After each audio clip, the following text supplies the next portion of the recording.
All right, so this is our video on the Napoleonic Wars. Now, we haven't really talked at all about the wars of the French Revolution, and we've done that on purpose to kind of keep the narrative simple. But the wars of the Napoleonic era kind of emerge from the French Revolutionary Wars. So we're going to kind of lump all of these together, but with a focus on Napoleon. So remember that we didn't go down this path before, but now we're going to go down this path that France declared war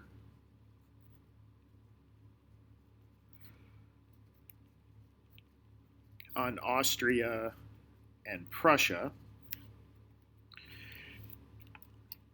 kind of in a preemptive strike in April of 1792. So it very, very much looked to the French that Austria and Prussia were about to invade in order to put Louis back on the throne. And this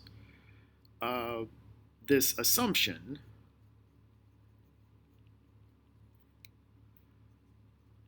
was solidified when Austria and Prussia issued the Declaration of Pillnitz.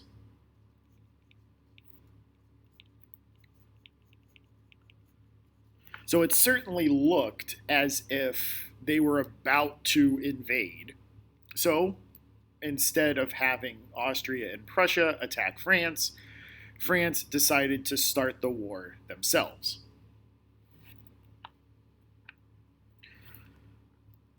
So when the war started, the wars had a lot of popular support. And that was mostly ginned up by revolutionary leaders like Danton and Marat, who got the people really, really interested in defending the revolution.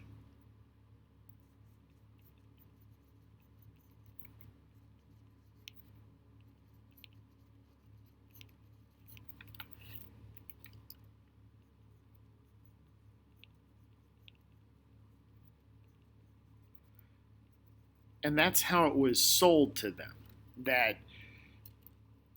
unless you go to war, the Austrians and the Prussians and all the other monarchies in Europe are going to come and take away this thing that you've been fighting for. And so the people get very, very interested in protecting the revolution. With that being said, even though they had a lot of support, the army was in a bad position. They lacked supplies.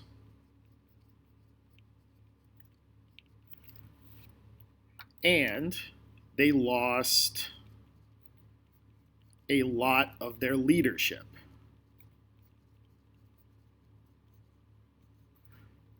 Because most of their leaders were nobles who emigrated.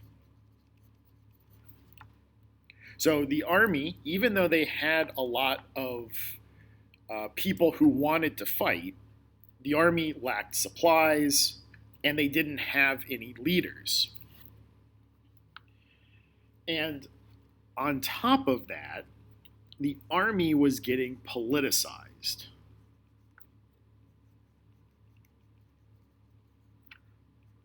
So any noble who remained was maybe removed or passed over for leaders who were commoners. So even if a noble had some experience and they maybe were a good military leader, the people running the revolution wanted to have people who were commoners run the army to show that commoners could run the army. And even though that's a good political message, that commoners could run the army, that doesn't mean that they're good at running the army.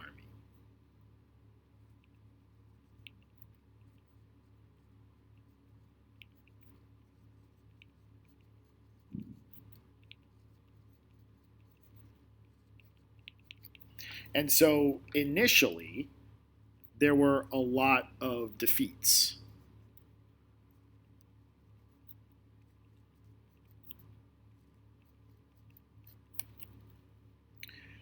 But they did have a couple of important victories. So early on, in September of 1792, there was a big turning point in the war. This was the Battle of Valmie. At the Battle of Valmie, this ragtag French army somehow defeated both the Austrians and the Prussians. And this was the turning point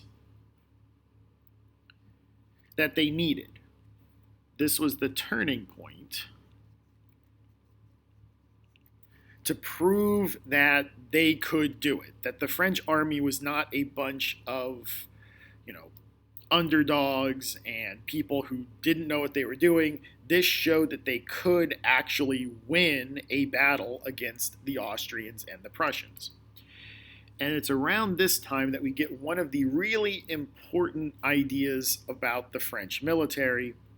We get this thing called the levée en masse. And basically what the levée en masse was a universal draft.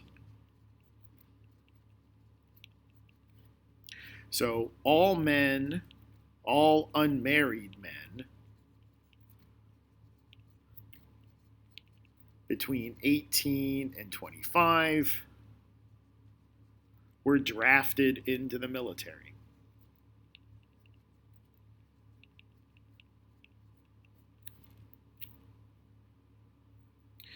Coincidentally, around this time, so this was August of 1793, around this time we see a huge increase in the number of weddings. But basically, what this did was it turned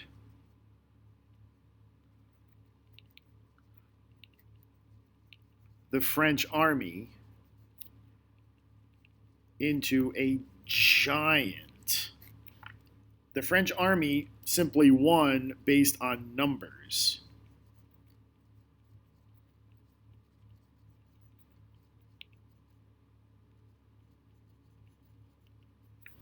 They simply had 2-3 times as many men as the Austrians and the Prussians did. And so that's how they won. Basically, what we're doing here is we're mobilizing the French against the militaries of Europe. So there's a difference here. We're mobilizing the French people. against the militaries of Europe. The nation versus a king or a queen. That's essentially how the French leaders are describing this conflict.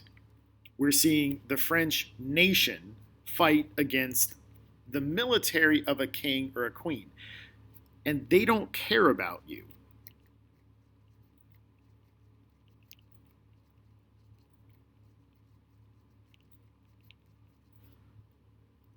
You're defending yourself against people that don't care about you. And this is a very dangerous idea for the militaries of Europe. And eventually this idea is going to spread. But for right now, it is a, no pun intended, a revolutionary idea. It is a new idea. That we're using nationalism to get the French people to want to fight. To defend the revolution. The other thing that happens is that over time, the French find new military leaders. They find leaders that were just as good, if not better, than the ones who emigrated. So they're going to find some new military leaders. And most notably among them was Napoleon Bonaparte.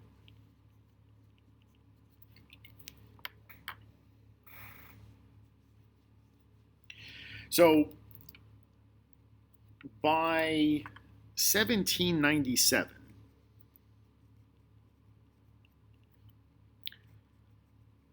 the French army,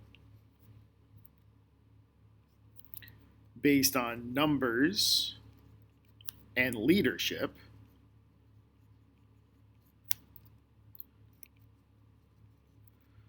forced all the other combatants to surrender.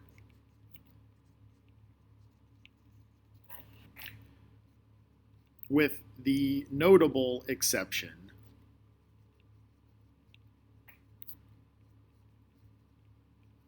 of Great Britain. Great Britain stayed in the war, but everybody on the continent had surrendered or negotiated a peace.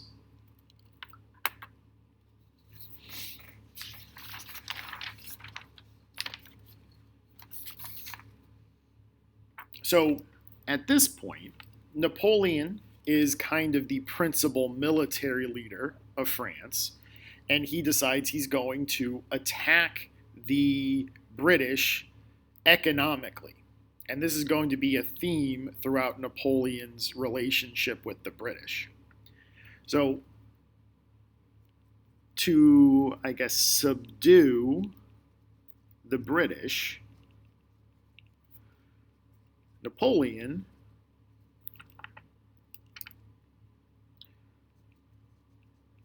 tries to attack them economically.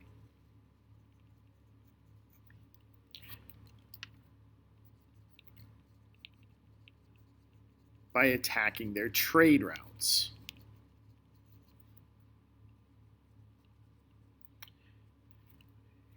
So he hits them in one of their weak spots, Egypt. So Egypt is crucial for, it's kind of right in the middle of the British trade route with India. And so if France can take Egypt, then that would really disrupt the British economy and maybe force them to negotiate with Napoleon. This doesn't work. The Egyptian campaign was an utter disaster.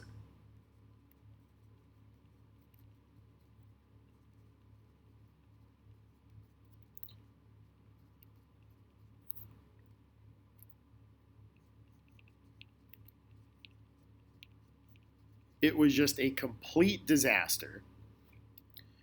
And Napoleon himself abandons it and all of his men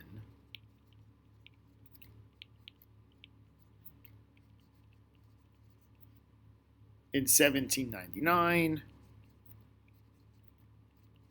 so he can launch a coup and take over France. The only thing that the Egyptian campaign did do was that it was really foundational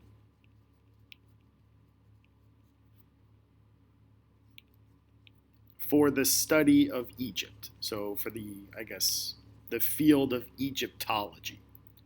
Because everything that the French found while they were there was kind of rigorously and scientifically cataloged and organized. It also is what gave us the Rosetta Stone, which allows us to translate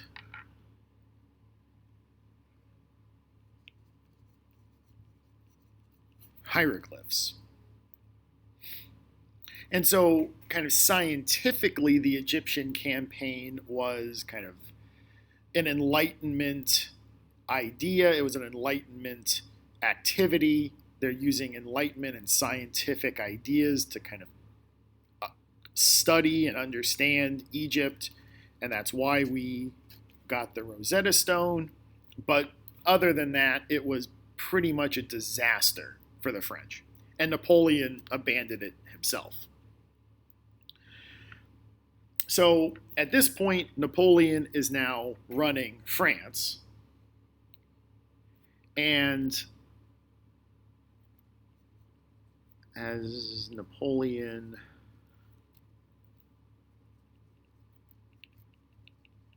runs France now as an empire,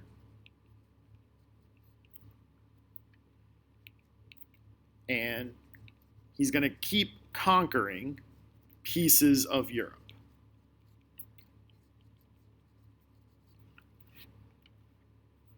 He's going to set up what are called sister republics.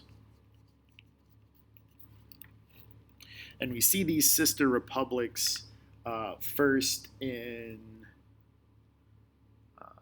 Belgium and the Netherlands. We're also going to see some in Italy. Now, they were technically independent.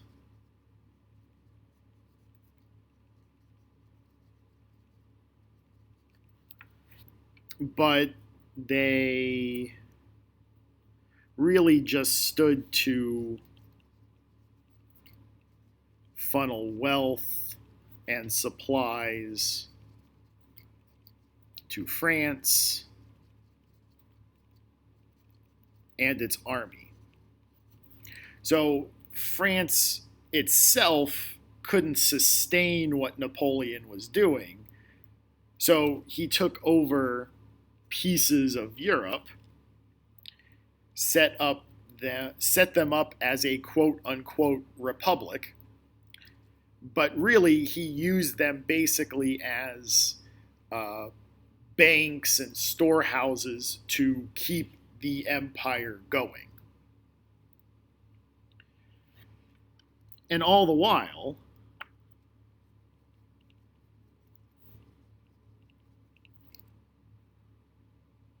the main European powers are still fighting him.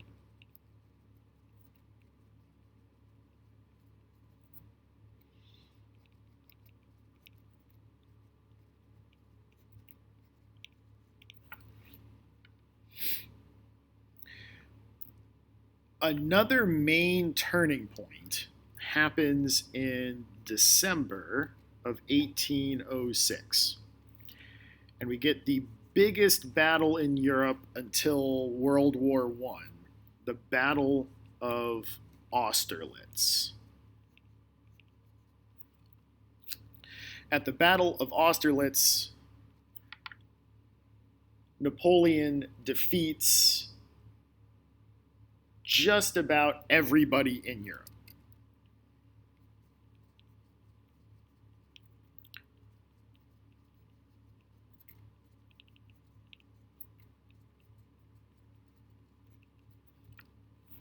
Again, with the exception of Great Britain.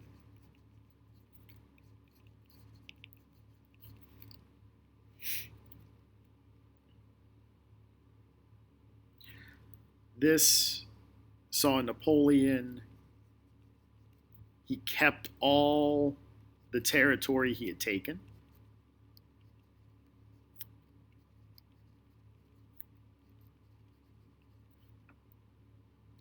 And it also causes the collapse of the Holy Roman Empire.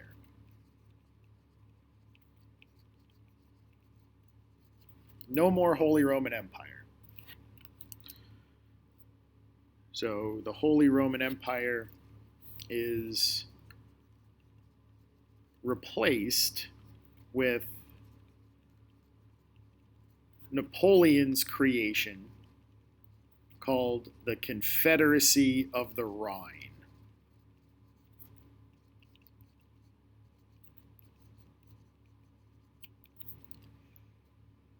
The Confederacy of the Rhine, which is kind of like a pre-Germany. We'll come back to the Confederacy of the Rhine when we get to German unification. Don't worry about the Habsburgs. They're going to do just fine. The Habsburgs are now just the emperors of Austria. So that's what they're going to be known as. And now we're going to talk about the Austrian Empire.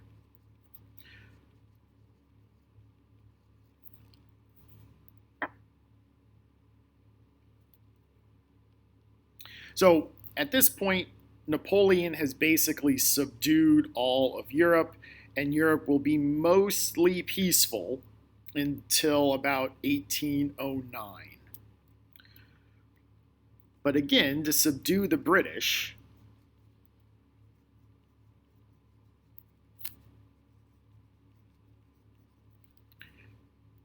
Napoleon again turns to economics.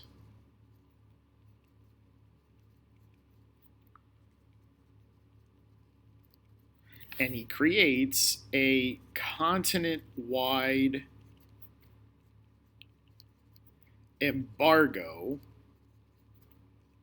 on British trade. This is called the Continental System.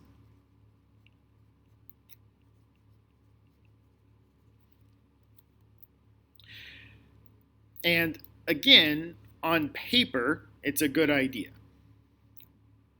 But all this did was make the British more reliant on trade with the United States and their colonies. So this didn't really do anything to British. They just shifted their economy to trading with other people as opposed to trading with the Europeans. And in fact, this kind of sped up British industrialization,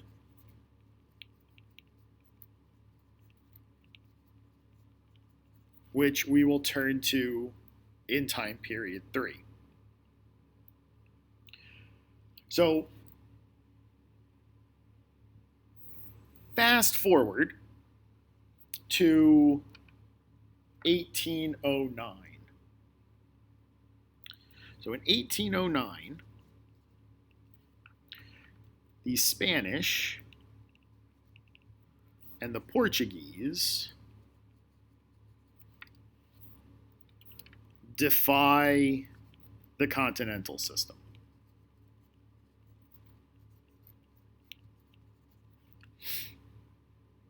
For different reasons, but they both do it. The Portuguese had been a very long time ally of the British, and they just wanted to keep trading with the British. The Spanish hated what the French were doing. Napoleon had gotten rid of the Spanish king and replaced him with his own brother. So Napoleon's brother is in charge of Spain.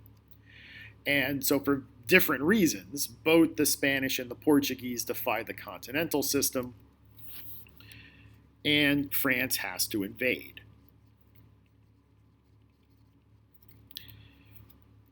France invades and is bogged down in irregular warfare that becomes known as guerrilla warfare. So this is where the term guerrilla comes from. There's two R's. So it means little war. And so this is what the Spanish were doing to the French, basically using irregular tactics to keep the French bogged down, tied down in Spain, losing money and soldiers and supplies to fight against this irregular war. Coincidentally, this is also when the Portuguese they make their capital, they move their capital to Brazil, and this eventually led to Brazilian independence.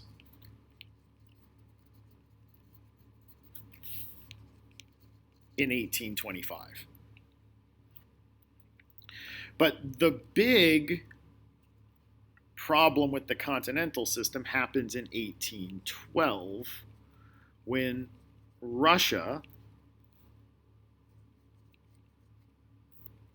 defies the Continental System, which again means that France has to invade, and Napoleon himself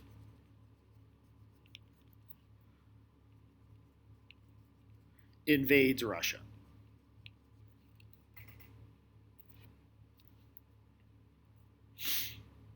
Napoleon himself invades Russia, and the Russians just draw him and his army deeper into Russia. Now, Napoleon is not really fighting. The Russian army is kind of hitting him and moving farther and farther east, and hitting him and moving farther and farther east, to the point where Napoleon is kind of trapped by the winter. Eventually, Napoleon captures Moscow, but finds it burned to the ground.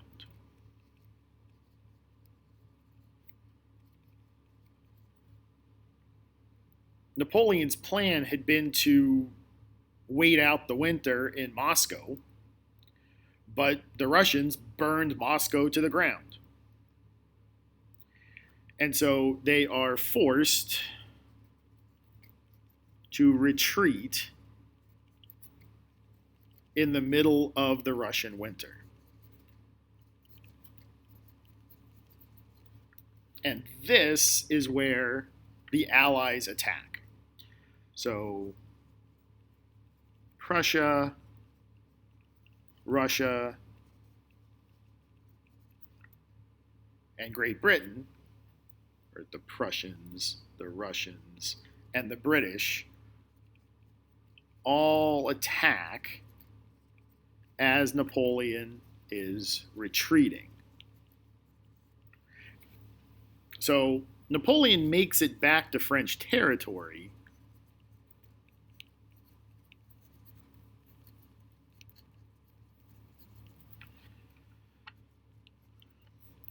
but is forced to surrender.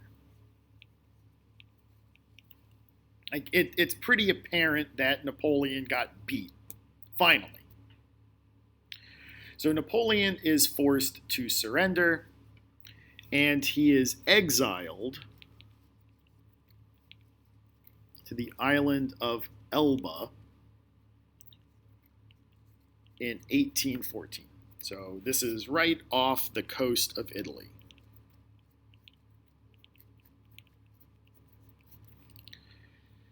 Napoleon then escapes his exile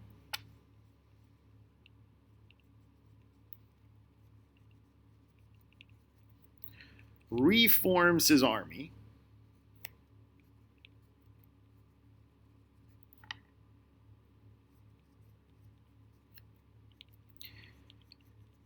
and the Allies finally defeat Napoleon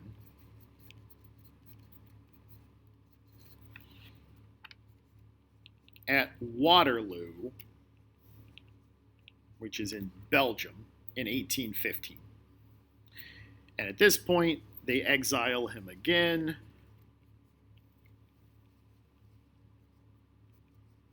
to St. Helena, which is in the South Atlantic, where he dies in 1822.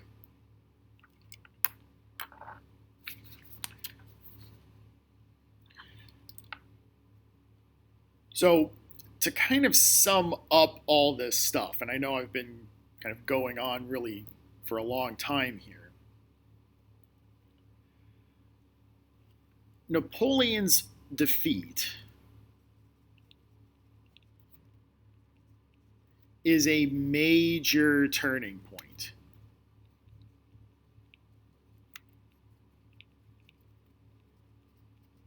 in European history.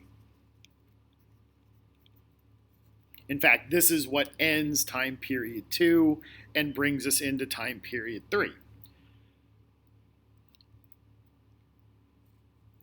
The reason that this is a major turning point is that all the causes of the French Revolution, whether they be secularism or the Enlightenment or scientific thinking, all of these things are considered problematic.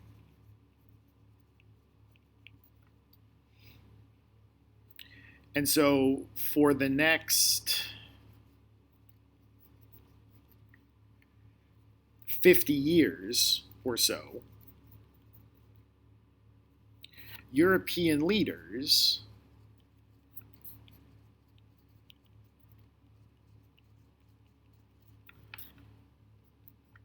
are going to squash all these ideas.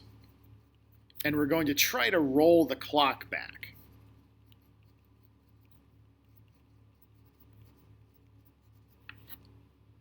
And so what we're going to try to do is make the anchors of society be what they were prior to the French Revolution. So we're going to anchor society on Christianity and monarchy. It's not going to work out so well because the people are still going to remember what it was like before this. The people are now more literate, the people are now more educated, and they're going to remember what it was like before this. And so time period 3 is going to be about industrialization, but it's also going to be about the people remembering and finally succeeding in creating some sort of democratic society. But we're going to worry about all of that in time period 3. And this video has gone on long enough. So this is Mr. Nissen signing off.